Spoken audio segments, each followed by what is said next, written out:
জয় Hind friends. এই notification মধ্যে তোমাদের গুরুত্বপূর্ণ যে বিষয় রেজাল্ট এবং তোমাদের পিটি ফেস টেস্ট মানে তোমাদের রেজাল্ট ডেট কবে জারি হতে পারে, মানে তোমার রেজাল্ট আজ তোমার 26 তারিখ। সো আজ তোমরা জানো যে টেন্ডারটি নেওয়া হয়েছিল আইটিবিপি থেকে। সো সেই নোটিশটি পাস হতে পারে কি, তোমাদের ফিজিক্যাল ডেট কবে থেকে জারি হতে পারে। এছাড়াও তোমরা জানো যে তোমাদের সামথিং তোমাদের যে জুলাই মাসে যে তোমাদের ফিজিক্যাল শুরু করার কথা বলা হয়েছে শেষে, এবং মাঝখানে যে নোটিশগুলি তোমাদের ভাইরাল হয়েছে, সো এই নোটিশ সম্পর্কে তোমাদের সম্পূর্ণ বিস্তারিত তুলে ধরবো। সো তোমরা যারা এসএসজিডি ক্যান্ডিডেট হয়ে আছো বা প্রার্থী হয়ে আছো, সো আমাদের এই চ্যানেলের সবথেকে বেশি 99% কিন্তু এসএসজিডি রিক্রুটমেন্টের সমস্ত রকম নোটিফিকেশন ছাড়া হয়। সো তোমরা যদি নতুন হয়ে থাকো চ্যানেলে, অবশ্যই কিন্তু চ্যানেলটি সাবস্ক্রাইব করবে এবং নেক্সট নোটিফিকেশন সবার আগে তোমাদের ফোনে পেতে কিন্তু অবশ্যই আমাদের পায়ে থাকবে। সো তোমাদের প্রথমেই জানিয়ে রাখি যে সমস্ত ফ্রেন্ডস তোমরা আমাদের আগ্রহ আছো যে তোমাদের রেজাল্ট আজ আসবে কি। সো দেখো আজ কিন্তু তোমাদের 26 তারিখ। অন স্ক্রিন তোমরা দেখো যে তোমাদের যে আইটিবিপি থেকে যে টেন্ডারটা নেওয়ার কথা ছিল, সো এটি কি আজ তোমার 26 তারিখ। সো আজ কি তোমাদের টেন্ডার পাস হতে পারে বা তোমাদের রেজাল্ট আউট সম্ভাবনা কি আজ থাকতে পারে। সো তোমরা দেখো জানো যে তোমাদের কিন্তু এবার রিক্রুটমেন্টে তোমাদের RFID দিয়ে কিন্তু তোমাদের রিক্রুটমেন্ট পরিচালনা করার কথা বলা হয়েছিল এবং প্রতিটি ক্যাম্পে কিন্তু তোমাদের CCTV থাকবে। সো এইভাবে কিন্তু তোমাদের রিক্রুটমেন্ট এবারে কিন্তু নিউ যে রিক্রুটমেন্ট কিন্তু এবারে তোমাদের পরিচালনা করা হচ্ছে। সো এই কারণে কিন্তু তোমাদের আইটিবিপি থেকে তোমাদের এই টেন্ডারটি পাস করার কথা ছিল এবং বারবার কিন্তু তোমাদের টেন্ডার সবসময় পিছিয়ে আছে 10 থেকে 13। তোমরা দেখো এখানে ওয়ান স্ক্রিন দেখছো যে 10/5/2024 থেকে 13/5/2024, আবার 20/5/2024 থেকে 21/5/2024। সো এমন করে কিন্তু বারবার আমাদের 4 থেকে 5 বার কিন্তু তোমাদের টেন্ডার বারবার পিছানো হয়েছে। সো নেক্সট লাস্ট কিন্তু তোমরা জানো যে 25 তারিখ থেকে 26 তারিখ, 25/6/2024 থেকে 26/6/2024, মানে আজ কিন্তু লাস্ট 26 তারিখ আজকের। সো আজ এই নোটিশটি তোমাদের যে নেওয়া হয়েছিল, তোমাদের যে টেন্ডার নেওয়া হয় মানে তোমাদের যে বলা হয়েছিল, সো এটি তোমাদের আজ তোমাদের পাস হতে পারে কি বা আবার তোমাদের পিছিয়ে যেতে পারে কি। এই অফিসিয়ালিভাবে তোমাদের যে নোটিশটি বারবার পিছানো হচ্ছে। সো তোমরা কিন্তু অনেকটাই বিভ্রান্ত হয়ে যাচ্ছে যে এতবার তোমাদের যে তোমাদের ফিজিক্যাল বা তোমাদের যে রেজাল্ট যে কাট আপ সেটি তোমাদের আসছে না, সেই কারণে তোমরা অনেক চিন্তিত হয়ে আছো। সো তোমাদেরকে জানাবো যে তোমাদের কিন্তু একটা নোটিফিকেশান এবার কিন্তু ভাইরাল হয়েছিল, যেটি তোমাদেরকে বলাই যায় যে এটি কিন্তু তোমাদের প্রথমে বলে রাখি যে এটি কিন্তু তোমাদের একটা ফেক নোটিশ হিসেবে কিন্তু ধরা যায়। কারণ কি, এই নোটিশে কিন্তু কোনো রকম ভাবে কোনো সত্যতা যাচাই দেখা যায়নি। কারণ এখানে কিন্তু তোমাদের যেভাবে তুলে ধরা হয়েছে, তোমরা নোডাল ফোর্স হিসেবে তোমাদের সেন্ট্রাল রিজার্ভ পুলিশ ফোর্স থেকে কিন্তু তোমাদের এই নোটিফিকেশানটা জারি করা হয়েছে।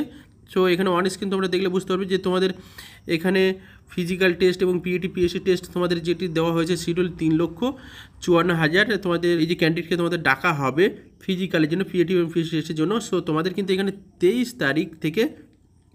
তারিখ থেকে কিন্তু 23/7/2024 তারিখ থেকে 7/8/2024 তারিখে পর্যন্ত কিন্তু তোমাদের যে ফিজিক্যাল ডেট কিন্তু জারি করার কথা বলা হয়েছিল। সো এই নোটিশটি সম্পূর্ণ আকারে ফেক ধরা যায়। সো আশা করছি ফেক ধরা যায়, কারণ কি এখনও কোনো রকম অফিসিয়ালি নিউজ কিন্তু কোথাও দেখা যায়নি। আর তোমরা জানো যে এখানে তোমাদের যে ভ্যাকান্সিটা আছে 47,000 গায়ে, সেটি কিন্তু তোমাদের 8 গুণ করলে কিন্তু তোমাদের এই 3,54,000 কিন্তু সামথিং এমন হচ্ছে না, এর থেকে কিন্তু আরেকটু বেশি হচ্ছে।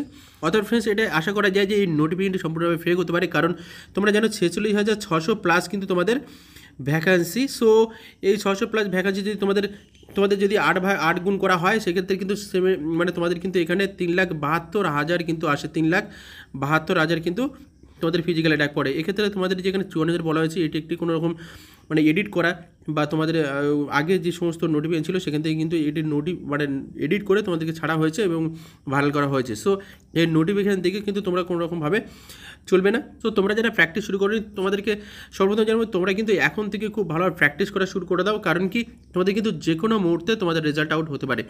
সো আজই হতে পারে বা এই মাসের শেষে হতে পারে। ফ্রেন্ডস তোমরা অন স্ক্রিন দেখো এখানে কিন্তু এসএসসির তরফ থেকে যে এসএসসি সাইট আছে, অফিসিয়াল সাইট, 24 তারিখে কিন্তু লাস্ট তোমাদের নোটিফিকেশান এসেছিলো। সো অন স্ক্রিন তোমরা দেখলে বুঝতে পারবে। দেখো ফ্রেন্ডস এখানে কিন্তু কোনো রকমভাবে এসএসসির কোনো নোটিফিকেশান কিন্তু আপডেট হয়নি। তোমরা এসএসসি অফিসিয়াল সাইটে আসার পরে তোমরা দেখবে যে এখানে রেজাল্ট অপশান দেওয়া আছে। সো এই রেজাল্ট অপশানে এসে তোমরা কী করবে, প্রেস করার পরে তোমরা দেখবে এখানে অল নোটিফিকেশান দেওয়া আছে। সো তোমাদের কিন্তু কনস্টেবলে আসতে হবে। আসার পরে তোমরা দেখবে তোমাদের কিন্তু কোনো রকমভাবে এখনও রেজাল্ট আউট করা হয়নি। সো তাহলে তোমাদের রেজাল্ট আউট কবে হতে পারে? তোমাদের সবথেকে বড় প্রশ্ন যে তোমাদের 1 নম্বর রেজাল্ট আউট কবে হতে পারে, 2 নম্বর ফিজিক্যাল ডেট কবে থেকে শুরু হতে পারে। সো সমস্ত প্রার্থী এসএসসি জিডি সমস্ত প্রার্থীকে জানাবো যে তোমরা কিন্তু এখন থেকে প্র্যাকটিস শুরু করে দাও, কারণ তোমাদের কিন্তু রেজাল্ট যে কোনো মুহূর্তে হতে পারে। যেমন তোমাদেরকে জানাই যে যদি কোনো একটা বিল্ডিং তোমাদের কন্ট্রাক্টেড দেওয়া থাকে বা বিল্ডিংটি তোমাদের টেন্ডার দেওয়া থাকে যে এই বিল্ডিংটি ঠিক 6 মাসের মধ্যে কমপ্লিট করতে হবে, সো যারা নিয়ে থাকে তারা কিন্তু এই 6 মাসের মধ্যে কিন্তু এই বিল্ডিংটি কমপ্লিট করে থাকে। সো ঠিক তেমনই কোনো রিক্রুটমেন্ট যখন নেওয়া হয় তখন বিশেষ করে তোমাদের একটা টাইম, তাদের কিন্তু একটা টাইম দেওয়া হয় বা টাইম থাকে। সো ঠিক সেই সময়ের ভিতরে কিন্তু তোমাদের সেই রিক্রুটমেন্টটি কমপ্লিট প্রসেস কিন্তু করতে হয়। সো এই কারণে তোমাদেরকে জানাবো যে তোমাদের রেজাল্ট নিয়ে কিন্তু এখন কোনো রকমভাবে চিন্তা করার কোনো দরকার নেই, কারণ তোমাদের রেজাল্ট প্রথমত তোমাদের রেজাল্ট কিন্তু যে কোনো মুহূর্তে যে কোনো সময় কিন্তু তোমাদের হতে পারে। যেমন আজও কিন্তু হতে পারে, আজ কিন্তু 26 তারিখ, সো আজ হতে পারে, বা এই জুন মাসের শেষেও কিন্তু তোমাদের রেজাল্ট আউটের সম্ভাবনা থাকতে পারে যে কোনো দিন যে কোনো সময়। সো তোমাদের রেজাল্ট আউট যখন তোমাদের করা হবে সেখান থেকে কিন্তু খুব তাড়াতাড়ি তোমাদের কিন্তু ফিজিক্যাল ডেট দেওয়া হবে। সো তোমাদের কিন্তু ফিজিক্যাল ডেটে কোনো রকম সময় দেওয়া হবে না, খালি ফিজিক্যাল অ্যান্ড মেডিকেল এই দুটো প্রসেস কিন্তু সম্পূর্ণরূপে তাড়াতাড়ি করার চেষ্টা করবে। তোমাদের আগস্ট সেপ্টেম্বরে কিন্তু তোমাদের সামথিং আর একটা নিউ ভ্যাকেন্সি কিন্তু তোমাদের এসএসসির আন্ডার থেকে প্রকাশিত, বাট তোমাদের কিন্তু ফর্ম ফিল আপ শুরু করার কথা ছিল। আশা করা যায় তোমাদের ফিজিক্যাল জুলাই মাসের শেষে কিন্তু হওয়ার সম্ভাবনা থাকতে পারে, আর যদি না হয় কিন্তু আগস্টের দিকে পিছিয়ে যেতে পারে।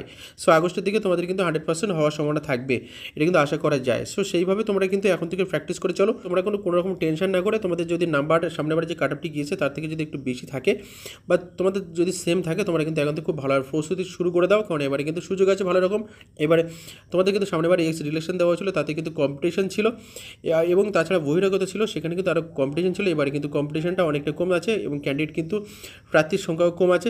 সেই কারণে বলবো তোমরা কিন্তু ভালোভাবে প্রসেস শুরু করে দাও। আর অনেকেই যারা রেজাল্ট নিয়ে টেন করছে, যাদের নাম্বার কম, তাদেরকে বলবো যারা এই রিক্রুটমেন্টে মিনিমাম 10 নাম্বার কম আছে সামনেবারে ফাইনাল কাট আপ থেকে, সো তোমরা কিন্তু এখন থেকে ভালো করে পড়াশোনা শুরু করে দাও নেক্সট রিক্রুটমেন্টের জন্য। এবং তোমাদের যদি নলেজ নাম্বার বেড়ে যদি তোমাদের পজিশন আসে খুব ভালো, নাহলে কিন্তু তোমরা এখন থেকে পড়াশোনা শুরু করে দাও। ফ্রেন্ডস, তোমাদের আশা করি সমস্ত ডাউট ক্লিয়ার করতে পেরেছি যে তোমাদের রেজাল্ট আউট কবে হতে পারে। রেজাল্ট কিন্তু তোমাদের এই মাসের মধ্যে যদি আসে ভালো, না হলে কিন্তু তোমাদের সামনের মাসে পিছিয়ে যেতে পারে। আর যদি এই মাসের মধ্যে আসে, মানে জুন মাসের ভিতর যদি রেজাল্ট আসে, তাহলে কিন্তু জুলাই মাসে তোমাদের রেজাল্ট মানে ফিজিক্যাল কিন্তু শুরু হতে পারে। আর যদি এই মাসে যদি রেজাল্ট আউট না হয়, তাহলে কিন্তু তোমাদের আগস্টে কিন্তু তোমাদের যে ফিজিক্যাল সেটি কিন্তু পিছিয়ে যেতে পারে আগস্টে। সো এটা কিন্তু তোমাদের বলার ছিল। অর্থাৎ ফ্রেন্ডস, তোমরা কিন্তু এখন ভালো প্র্যাকটিস শুরু করে দাও। সো ভিডিওটি ভালো লাগে তোমার লাইক কমেন্ট শেয়ার এবং সাবস্ক্রাইব করবে। জয় হিন্দ।